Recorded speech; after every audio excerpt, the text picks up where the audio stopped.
como texto base um trecho que fala sobre, na ilha de Rateia, na Polinésia Francesa, partia em direção ao morro de Tapioi, que provavelmente tinha uma vista ampla da ilha, seguindo o sentido correto dentro de uma mata bonita de pinos.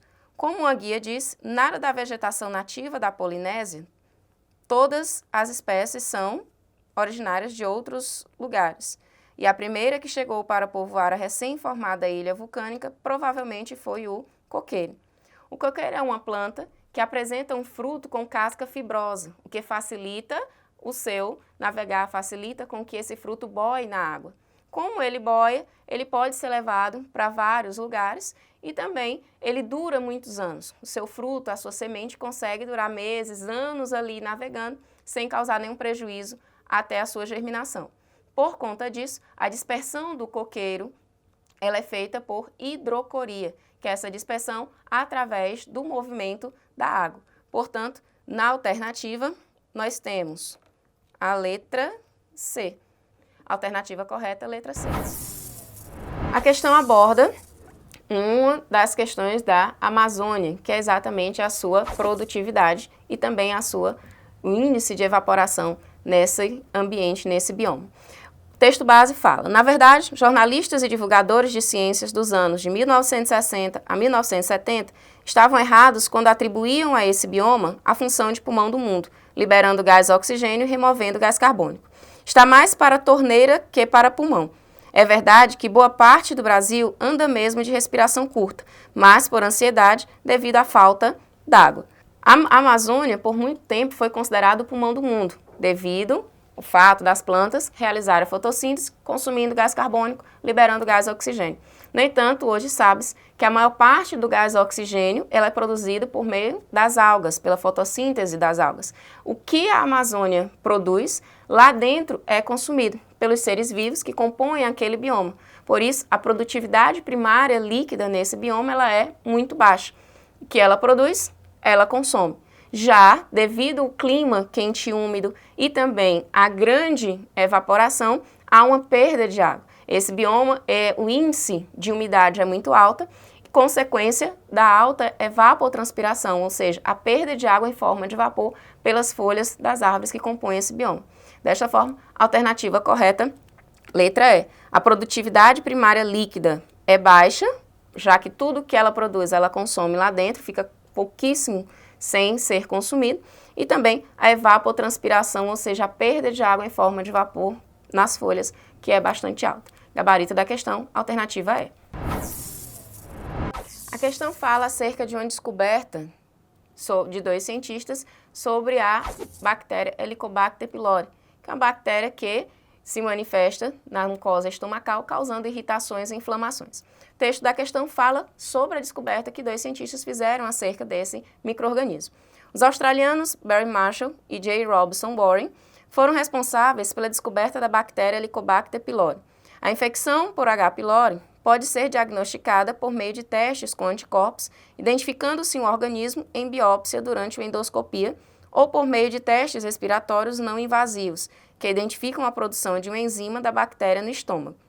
O combate à bactéria costuma ser feito por meio de antibióticos específicos. Em todo o mundo, diversos trabalhos com H. pylori passaram a ser realizados a partir das descobertas de Marshall e Warren. Esses dois cientistas têm um papel importante dentro dos cuidados, dentro do tratamento com essa bactéria, porque foram capazes de identificá-la e justificar a causa de gastrite em algumas pessoas. A gastrite ela é uma doença causada por inflamação na mucosa estomacal, que tem vários fatores, entre eles a infecção por essa bactéria. Essa infecção ela pode acontecer, por exemplo, por via alimentar. Entre os sintomas, além da sensação de mal-estar, dor de estômago e também uma sensação de queimação no estômago, a dificuldade de alimentação. Então, a descoberta de Marshall e Warren, mencionada no texto, foi importante por estabelecer a relação entre a bactéria H. pylori e as úlceras gástricas.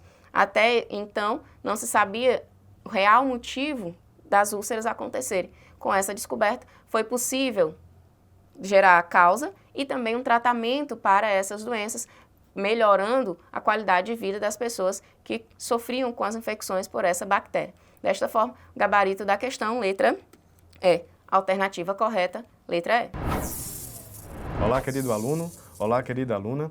Vamos resolver agora uma questão que fala um pouco sobre ácido sulfúrico, sobre a cebola e sobre as nossas lágrimas. O que será que tem a ver? Bom, você leu na questão que um professor, ele deseja cortar uma cebola e entender o porquê que acontece as lágrimas, né? Fazer com que os alunos possam entender isso. Você viu o ácido envolvido nisso? O ácido sulfúrico, não é? Mas o que nós podemos fazer, quais são as medidas que podemos adotar para combater essas lágrimas, né? Ao entrar em contato com nossos olhos esse gás? Vamos para as alternativas. Para evitar o ardor citado no texto, pode-se cortar a cebola dentro de uma vasilha com água. Opa, já no primeiro item achamos a nossa resposta. Na verdade, ao cortar a cebola na água, nós estamos fazendo o que os nossos olhos iriam fazer. Para poder, assim, cortar o efeito do ácido em nossos olhos, as nossas glândulas lacrimais irão exalar, irão soltar essa água para cortar o efeito do gás. Então, que tal fazer o papel das nossas glândulas lacrimais em um potinho com água? Mas já achamos nossa resposta verdadeira.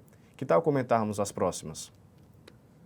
O item B e C, eles falam sobre apertar a cebola ou espremer a cebola, mas isso faria com que a evaporação do gás fosse mais rápido ainda. Então, o item B e C, na verdade, ele iria era acelerar, soltar este gás. E os próximos itens? Aquecer a cebola no momento do corte. Bom, os gases, por serem altamente voláteis, no momento de aquecimento, também iriam acelerar esse processo de soltar os gases e, ocasionalmente, o gás iria parar nas nossas glândulas lacrimais. O processo seria o mesmo. E o item E fala em partir a cebola em ambiente seco. Bom, de qualquer forma, o gás iria subir e iríamos soltar essas lágrimas que soltamos ao cortar a cebola. O item A é o item correto. Foi fácil achar, não é? Na verdade, em vez de encontrar a água nos nossos olhos, o ácido encontra a água em um ambiente, em um potinho com água. Foi fácil achar a resposta? Eu tenho certeza. Até uma próxima. Olá, querido aluno. Olá, querida aluna. Vamos resolver juntos uma questão de botânica? Sim, nossas plantinhas. A questão ela falou sobre plantas aquáticas que, como por exemplo os juncos, que nós podemos usá-los no material de artesanato, para fabricar, para poder produzir ou confeccionar algum objeto. E ele fala que essas plantas possuem algumas partes bem moles, bem maleáveis. Vamos para o comando? A característica de interesse do vegetal é diretamente relacionado à presença, no seu caule, visto que é maleável, de tecidos parenquimáticos. Opa, de pequenas bolsinhas. O que tem nas bolsinhas desses caules que permite a sua maleabilidade para poder produzir um artesanato? Vamos às alternativas? Item A. São bolsinhas ou tecidos parenquimáticos aeríferos. Opa, já podemos marcar a alternativa correta. Visto que são parenquimáticos aeríferos, eles ajudam na densidade dessas plantas aquáticas e elas estão sempre na superfície. Se caso esse tecido parenquimático fosse preenchido com algumas outras substâncias, como os itens falam sobre amilíferos, produzir com amido, produzir com aquíferos, colocar água nesse tecido parenquimático, essas plantas iriam, por assim dizer, ter uma densidade um pouco maior e iriam afundar. Mas visto que nos seus caules possui tecido parenquimático aerífero, ou seja, preenchidos com ar, além de conseguirem ter uma densidade menor e flutuar, o seu caule é altamente maleável. Foi fácil achar a questão certa, não foi? Alternativa A. Até uma próxima questão. Olá, querido aluno. Olá, querida aluna. Que tal resolvermos juntos uma questão sobre o período do Pleistoceno? Há muito tempo atrás, não é? O texto que você leu, ele fala que há cerca de 70 mil anos atrás, ocorreu uma erupção no Monte Toba, um vulcão. Ele fez com que boa parte da população fosse dizimada. Que, na verdade, apenas alguns poucos que foram para a África Equatorial conseguiram sobreviver. Sabendo disso, vamos dar uma olhada no comando. O gargalo populacional ocorrido na espécie humana, mencionado no texto, sugere a ocorrência do mecanismo evolutivo de... Opa, quando fala em gargalo, na verdade foi uma seleção. Na verdade foram muitas espécies, ou seja, muitos organismos que passaram a sofrer um gargalo, passaram a sofrer uma peneiração. E aí, vamos para as alternativas? Uso e desuso, lamarquismo. Opa, uso e desuso. Percebeu que com a erupção que aconteceu no Monte Toba, algumas pessoas usaram ou deixaram de usar alguma característica no seu corpo, alguma característica morfológica para sobreviver? Não, eles não tinham nada mais no seu corpo que favoreciam a sobrevivência. Foi algo aleatório. Vamos para o item B. Deriva genética. Achamos o item correto, mas professor, não lembro muito bem disso. A deriva genética, ou a deriva gênica, lembre-se de um navio à deriva. Ele simplesmente vai indo aleatoriamente para um local. Na verdade, o que aconteceu foi um efeito aleatório, foi um problema que aconteceu no Monte Toba, foi a erupção de um vulcão, e aí algumas pessoas conseguiram sobreviver e outros não. Foi algo totalmente aleatório. Achamos o item correto. Mas vamos dar uma olhada nos próximos. Seleção natural. Já vimos que não é algo com que alguns organismos tenham, que outros não têm, que favoreceram. Foi um evento aleatório. Evolução convergente. Professor, não lembro disso. Evolução convergente é quando uma população em uma região e uma população em outra região, essas duas populações têm características em comum que favorecem sair de um gargalo ou sair de um efeito desse e depois se encontrarem. Não foi assim, foi algo aleatório. E o item é características adquiridas. A questão não fala de nada sobre adquirir alguma coisa no seu corpo, adquirir pelos, adquirir qualquer outra substância no corpo. Na verdade, foi algo aleatório, foi algo à deriva, deriva gênica ou deriva genética. Foi fácil acharmos essa questão? Até uma próxima. Olá, alunos, tudo bem? Nós vamos continuar aqui resolvendo as nossas questões do simulado SAS-ENEM. E essa questão que nós vamos ler agora é uma questão sobre ondulatória. Acompanhe a leitura dela comigo. Se você dobrar um pedacinho minúsculo de papel bem leve sobre uma das cordas de um violão e tocar a mesma nota na corda adjacente, é possível fazer o papel saltar sem encostar em sua corda. Isso acontece porque, quando a afinação está correta, a corda tangida faz o ar vibrar e o ar que vibra transmite a vibração para a corda não tangida, provocando sua vibração. O procedimento descrito no texto ocorre porque as duas cordas... Pessoal, vamos entender aqui o que a questão falou. Nós vamos tocar uma das cordas do violão e o ar vai vibrar e vai fazer a corda seguinte tocar. Que tipo de fenômeno físico é esse? Que fenômeno está sendo descrito? Está acontecendo aí, pessoal, uma ressonância. Nós temos as duas cordas vibrando na mesma intensidade, ok? E uma ressonância acontece quando? Uma ressonância acontece quando os corpos vibram na mesma frequência. No caso aí, as cordas, elas vão vibrar na mesma frequência, fazendo com que o papel salte de uma corda para outra, sem que seja necessário tocar a corda que ele se encontra, né? Vamos dar uma olhada nos itens. As duas cordas possuem a mesma amplitude? Não, não é o caso. Apresentam força de tração de mesma intensidade? Também não. O item C. Produzem ondas sonoras de mesma velocidade no ar? Também não é o caso. Item D. Apresentam a mesma energia mecânica por unidade de comprimento? Ainda não é essa. E o item E. Apresentam a mesma frequência de oscilação do harmônico fundamental. É isso aí, pessoal. O item E, ele mostra aí que as ondas têm a mesma frequência.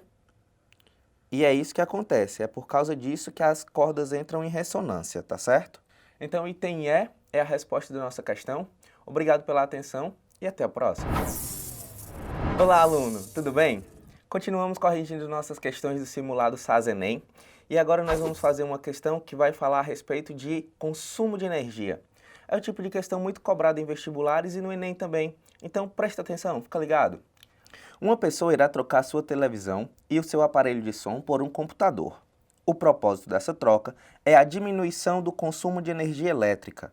A tabela a seguir mostra a potência elétrica dissipada por cada aparelho e o seu tempo estimado de utilização. E aí ele mostra aí a tabela. E com a potência de cada aparelho e o tempo de uso diário de cada um deles. O custo do quilowatt-hora na cidade dessa pessoa é de 80 centavos. Após 30 dias, a troca de aparelhos realizada irá gerar uma economia de... Pessoal, para continuar resolvendo essa questão, a gente tem que lembrar que potência é igual a energia dividido pelo tempo. Então, a energia, que é o que a gente quer, vai ser a potência vezes o tempo. Vamos dar uma olhada lá para cada aparelho, quanto que ele gasta por dia. A gente tem aqui a potência do computador e o tempo de uso dele. Então, a energia gasta pelo computador vai ser 250 vezes 3 horas. O computador vai ter um gasto de 750 watts hora por dia. Para a TV nós vamos ter um gasto de 300. A energia da TV vai ser 300 vezes 3. 900 watt hora. E do aparelho de som, 60 de potência vezes 1 hora, nós vamos ter 60 watts hora. Então, pessoal, por dia, nós vamos ficar assim, ó. Para a televisão e o aparelho de som, 960 watts hora. E para o computador, 750. Porém, eu quero para 30 dias. Então, vamos ver de quanto que vai ser essa economia. A energia que eu vou gastar no final de 30 dias vai ser os 960 da TV e do aparelho de som, menos os 750 do computador, eu vou gastar por dia 210. Vou ter uma economia por dia de 210 watts hora. Só que são 30 dias, então eu multiplico aqui por 30. E aí eu vou encontrar aqui que a minha energia vai ser de 6.300 watts hora.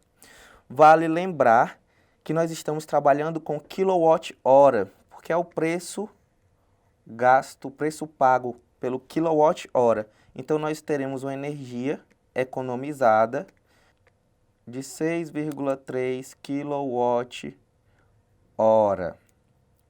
Traduzindo isso para dinheiro, que é o que a questão quer saber, eu multiplico isso aqui por 80 centavos. Então, a economia que eu vou ter em reais vai ser de R$ 5,04, o que está representado aqui no item D da nossa questão. Pessoal, é isso. Obrigado pela atenção de vocês. Até a próxima. Olá, aluno! Tudo bem? Continuamos corrigindo o nosso simulado SAS-ENEM e nós vamos agora ler uma questão que vai falar a respeito de queda livre. Acompanhe aqui comigo. O enredo de um filme mostra a queda livre a partir do repouso e de uma altura h, de um astronauta em um planeta que apresenta aceleração gravitacional 4 vezes menor que a da Terra. Para passar essa ideia no filme, gravado em superfície terrestre, utilizou-se de meios computacionais, criando a impressão de que o tempo de queda do astronauta foi maior, simulando a superfície do outro planeta. Para atender à proposta descrita, quantas vezes maior deve ser o tempo de queda do astronauta na cena em relação ao tempo real de queda? Pessoal, vamos lembrar, né, nós temos para a altura máxima, que a questão chamou de h, que h é igual a g, t ao quadrado, dividido por 2. Isso se for aqui na Terra. No planeta lá, nós teremos que o h, a mesma altura, tá certo? Vai ser a gravidade do planeta, vou chamar de GP, tá certo? Vezes o tempo linha ao quadrado, dividido por 2. Só que a questão nos informou que a gravidade do planeta é menor, 4 vezes menor que a gravidade da Terra. Então, nós vamos ficar assim, ó, G sobre 4, T ao quadrado, T' ao quadrado, sobre 2. Mas essas alturas, pessoal, são as mesmas. É a mesma altura, certo? Então, nós podemos dizer que G T ao quadrado sobre 2 é igual a G T' ao quadrado dividido, e aí eu vou fazer logo essa multiplicação do 4 pelo 2, fica um 8 aqui. Esses G's desaparecem, então nós ficamos que T' ao quadrado sobre T ao quadrado é igual a 8 sobre 2. Dessa forma, a gente tem que T' sobre T ao quadrado é igual a 4. Portanto, a razão de T' para T é igual a 2, o que significa que o tempo lá da gravação do astronauta caindo tem que ser 2 vezes maior que o tempo de queda dele aqui na Terra, o que corresponde ao item B. Pessoal, o gabarito da nossa questão é item B. Obrigado pela atenção de vocês. Até a próxima. Olá, aluno. Tudo bem? Agora nós vamos resolver uma questão que vai falar a respeito de movimento uniformemente variado. Acompanha comigo. No teste realizado, do instante em que começou a frenagem até parar completamente, o veículo percorreu. Eu quero saber a distância que o veículo percorreu, sendo que a velocidade inicial que eles nos deu foi V0 de 54 km por hora. Mas essa velocidade não é interessante para a gente, nós temos que transformá-la para metro por segundo. Dividindo por 3,6, nós vamos encontrar que essa velocidade foi de 15 metros por segundo. Essa foi a velocidade inicial. A velocidade final foi de 0, porque foi até o carro parar. Portanto, nós aplicamos a equação de Torricelli. V2 igual V0 ao quadrado mais 2A ΔS. No nosso caso, na nossa questão, nós teremos 0, 15 ao quadrado, menos 2 vezes 5 vezes ΔS, que é o que eu quero encontrar. Esse menos vem porque o nosso carro está freando, então nós temos uma aceleração negativa e um movimento retardado. Nós vamos encontrar aqui que 10 ΔS é igual a 225, então ΔS vai ser igual a 225 dividido por 10, que vai dar 22,5 metros, conforme descrito aqui no item B. Então é isso, o nosso gabarito é B. Obrigado pela tua atenção e até a próxima questão. Olá, aluno, tudo bem? Vamos agora falar a respeito de uma questão que trata sobre potência elétrica. Olha só, sobre as duas lâmpadas consideradas no texto, pode-se afirmar que nós temos aí as lâmpadas incandescentes e as lâmpadas de LED. E aí nós vamos ver a fórmula da potência para essas duas lâmpadas. Para a lâmpada 1, nós vamos ter que a potência 1 é igual a U1 vezes I1, onde P é a potência, U é a DDP, a tensão, e I é a corrente elétrica. Dessa forma, nós vamos encontrar aqui que I1 é igual a P1 sobre U1. De maneira análoga, P2, potência para a segunda lâmpada, é igual a U2 vezes I2. E nós vamos encontrar que I2 é igual a P2 sobre U2. Segundo o texto, as lâmpadas têm as mesmas potências elétricas e estão sujeitas às mesmas tensões. Portanto, P1 sobre U1 é igual a P2 sobre U2. Isso o texto nos garantiu. Consequentemente, isso nos leva aqui a corrente da lâmpada 1 é igual à corrente da lâmpada 2, o que está descrito no item E. Então é isso, nosso gabarito é E. Obrigado pela tua atenção e até nossa próxima questão. Olá, aluno, tudo bem? Vamos agora responder uma questão que vai falar a respeito de óptica e de cor. Olha só. Supondo que a folha seja perfeitamente verde ao ser iluminada por luz branca, ao ser iluminada pelo semicondutor no experimento, ela ficará com a cor. Aí nós voltamos aqui para o gráfico de emissão do semicondutor. Nós temos aqui que a emissão máxima é dada entre essa faixa aqui, de 451 a 487. Na tabela que nós temos, esse comprimento de onda de 451 a 487 corresponde ao anil ou ao azul. Como a questão está dizendo que com luz branca o objeto, a folha, fica perfeitamente verde, então a folha não vai refletir nem o azul nem o anil emitidos pelo semicondutor e vai ficar dessa forma preta, pois ela vai absorver toda a luz que está sendo incidida sobre ela. Então é isso, nosso gabarito é D. Obrigado pela tua atenção e até nossa próxima questão. Olá, pessoal! Hoje a gente vai tratar de uma questão que vai precisar de conhecimentos na área de velocidade, comprimento de onda e frequência, também de espectros atômicos. Vamos dar uma olhadinha na questão? As diferentes cores dos fogos de artifício abrilhantam os mais diversos eventos ao redor do mundo e são resultados de emissões de energia radiante, com comprimentos de onda específicos por parte de íons presentes na composição das substâncias utilizadas ou formadas na combustão da pólvora. Observe a seguir o espectro eletromagnético, que apresenta em destaque o espectro visível da luz e a frequência das radiações emitidas por alguns elementos químicos.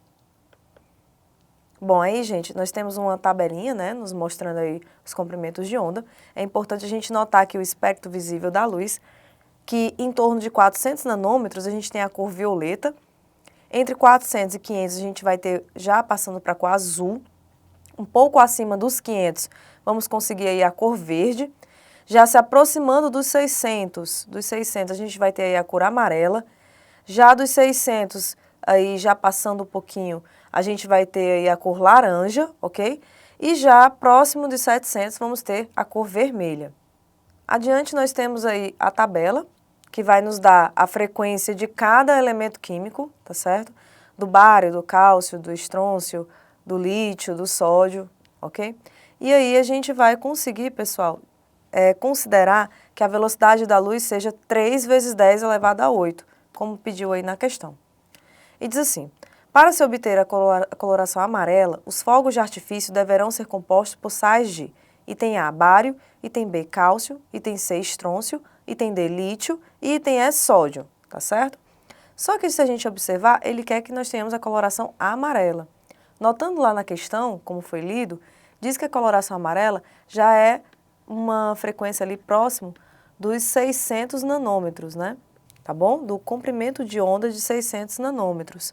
Então, vamos considerar aí que entre 580 a 590 nanômetros, aproximadamente, seria um comprimento de onda essencial para conseguir a cor amarela.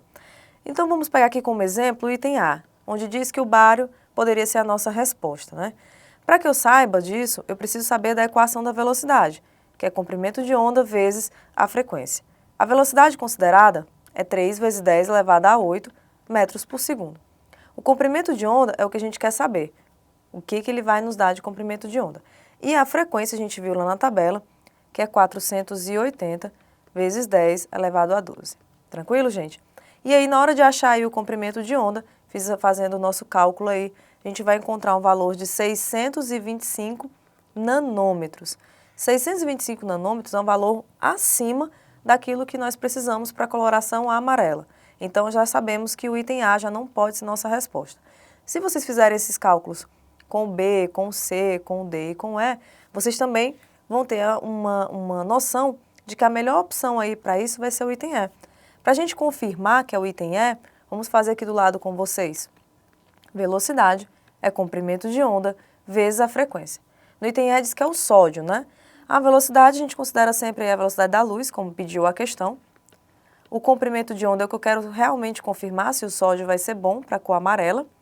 E a frequência do sódio, a gente já viu ali na tabela, que é 509 vezes 10 elevado a 12. Então, a gente vai ver se realmente o sódio vai produzir a cor amarela, né? Quando a gente fizer os cálculos aí, passando 509 e dividindo, nós vamos encontrar um comprimento de onda de aproximadamente 589 nanômetros, tá certo? E é justamente o intervalo aí que eu preciso de forma que me origine a cor amarela. Então, a gente já marca aí o item E. Portanto, pessoal, a opção correta é item E. Obrigada. Olá, pessoal. Agora a gente vai dar uma olhadinha na questão, vai precisar de conhecimentos prévios na área de forças intermoleculares, né, interações entre as moléculas, tá bom?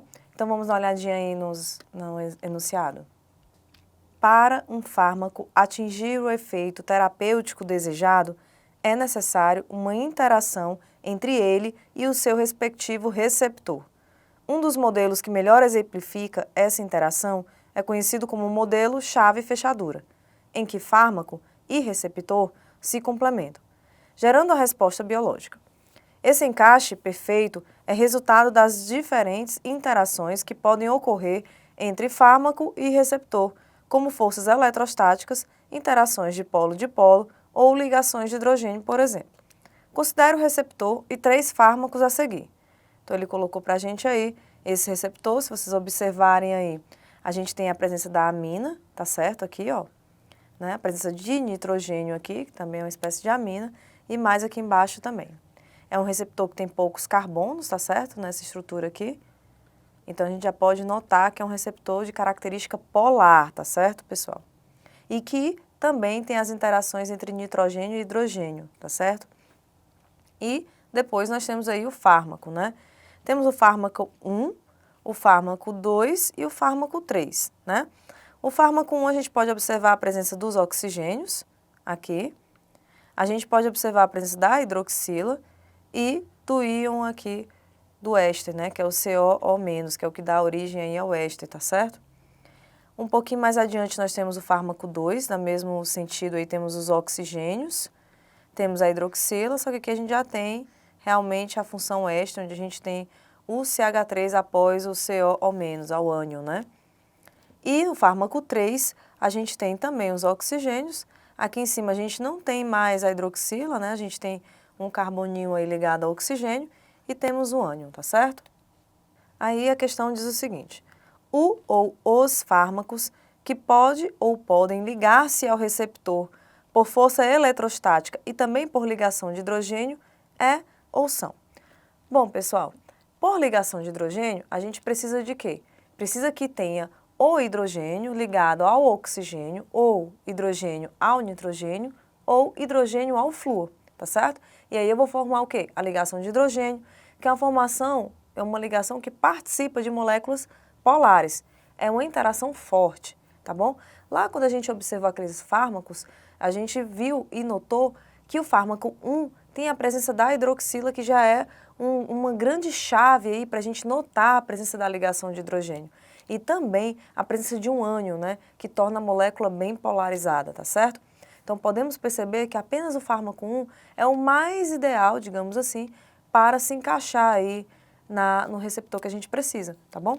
Então olhando as opções aí, a gente tem item A diz que é só 1, item B diz que é o 2, item C diz que é o 3, o D fala que é 1 e 3, e o item E fala que é 2 e 3. A gente acabou de ver que a melhor opção aí, o item A, tá certo, pessoal? Portanto, opção correta, item A. Obrigada. Olá, pessoal. Nessa questão que a gente vai resolver agora, vamos precisar de conhecimentos prévios na área de ácidos, e especificamente falando na área de constante do ácido, né, que é o Ka, tá certo? E seus logaritmos, como o pKa, por exemplo, tá bom? E, claro, que aí estão envolvidos também as equações de ionização, tá? Então, vamos à questão.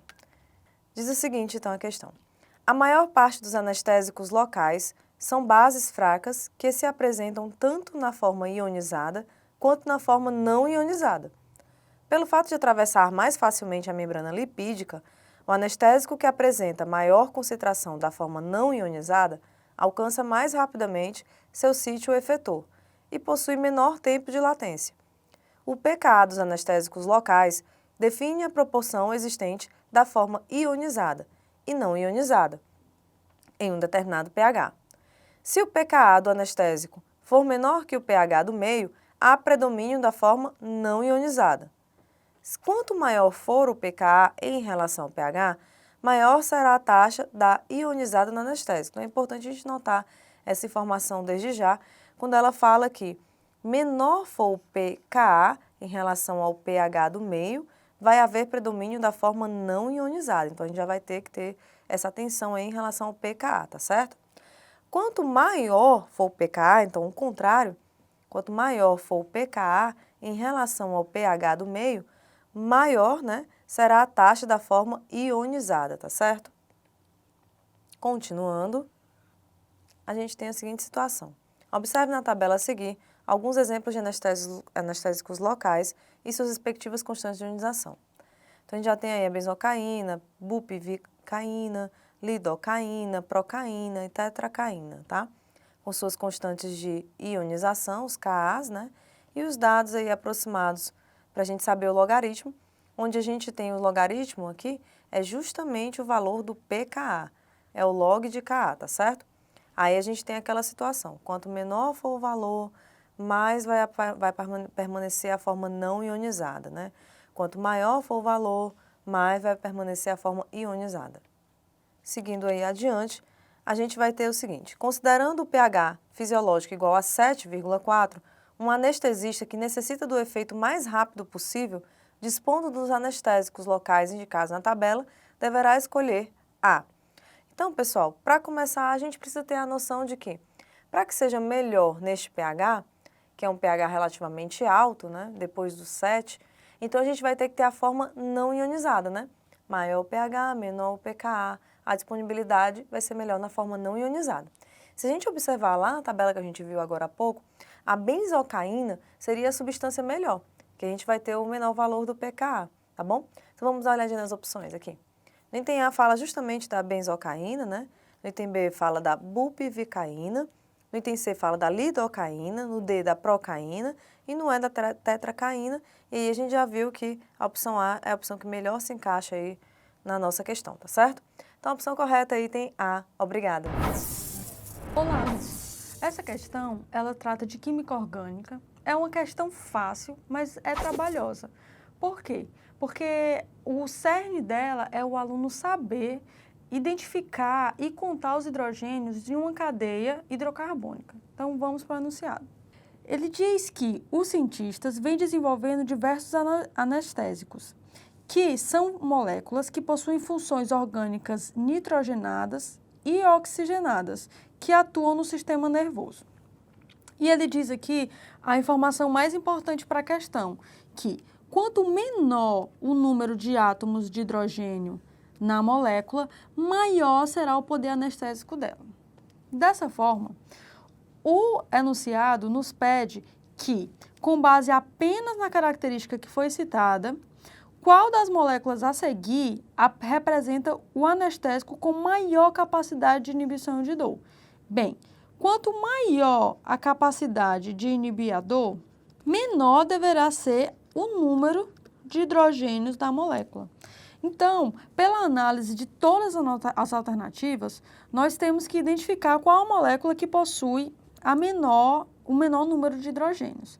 Bom, para fazer esse cálculo, basta a gente ter noção de que em cada extremidade dessas cadeias vão ter 3 hidrogênios, que eu vou representar aqui embaixo, 1, 2, 3, e que em cada quina dessas vão ter 2 hidrogênios ligados ao carbono.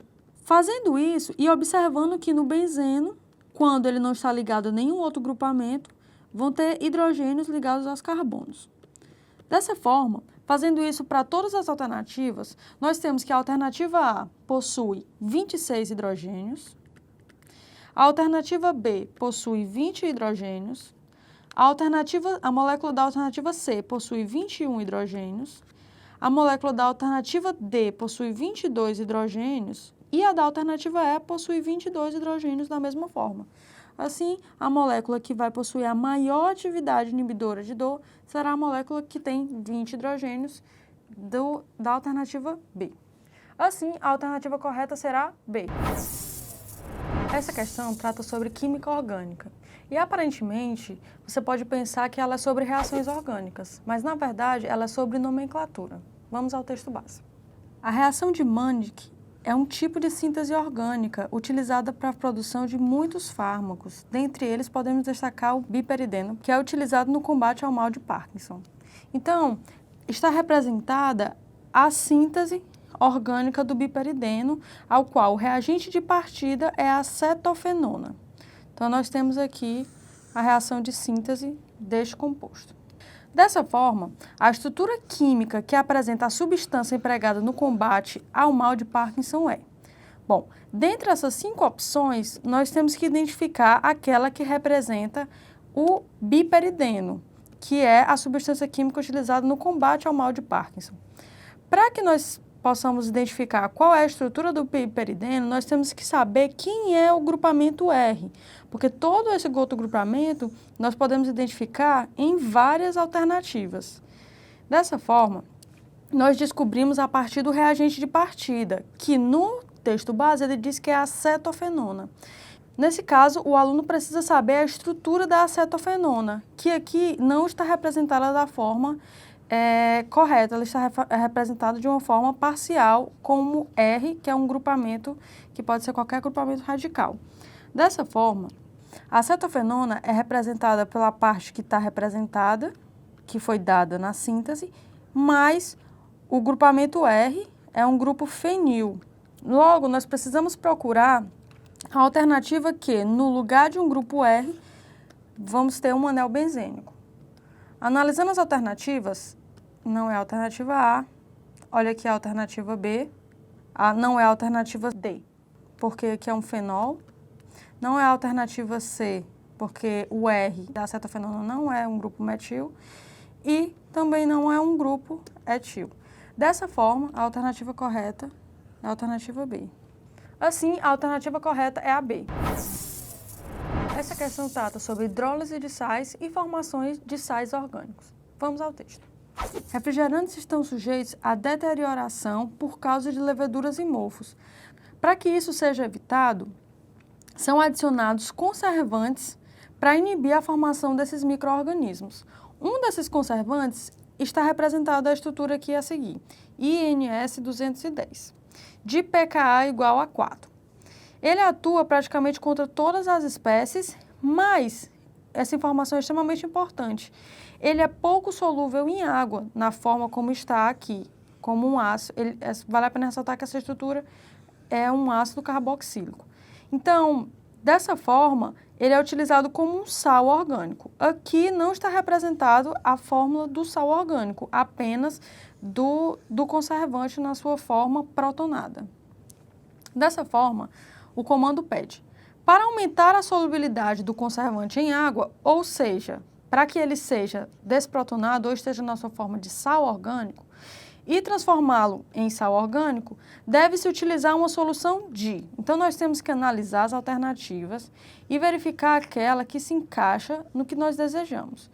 Observando a estrutura, para que nós transformemos este sal, esta espécie que é ácida, em um sal orgânico, ou seja, para que a gente desprotone essa hidroxila, nós temos que reagi-lo com uma base, que será uma reação de ácido-base. Então, nós temos que procurar, dentre as alternativas, uma base ou um sal de hidrólise básica. O HCl é um sal, logo, essa alternativa não é a correta. O NaCl, ele é um sal que, quando dissolvido em água, ele é neutro, então, ele não nos interessa. O carbonato de sódio, ele é bastante interessante porque, quando dissolvido em água, ele irá liberar íons sódio no meio e íons carbonato. E é interessante que o sódio ele é proveniente de uma base forte, NaOH.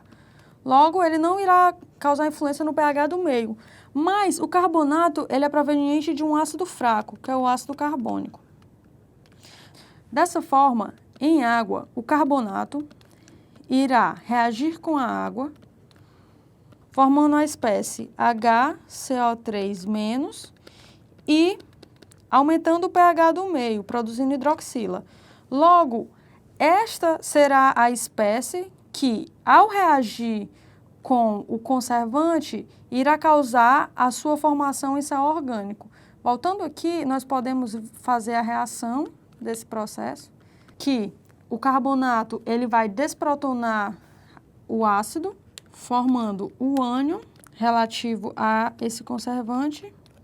Assim, o bicarbonato vai desprotonar o ácido, formando o ânion relativo a esse conservante. Dessa forma, a alternativa correta é a C. O sulfato de sódio é um sal que também, quando dissolvido em água, ele possui o pH 7, porque ele é proveniente de um ácido forte e uma base forte. E o nitrato de amônio, ele é um ácido de hidrólise ácida, porque o amônio ele vai liberar no meio hidroxila, H+. Dessa forma, a alternativa correta é C.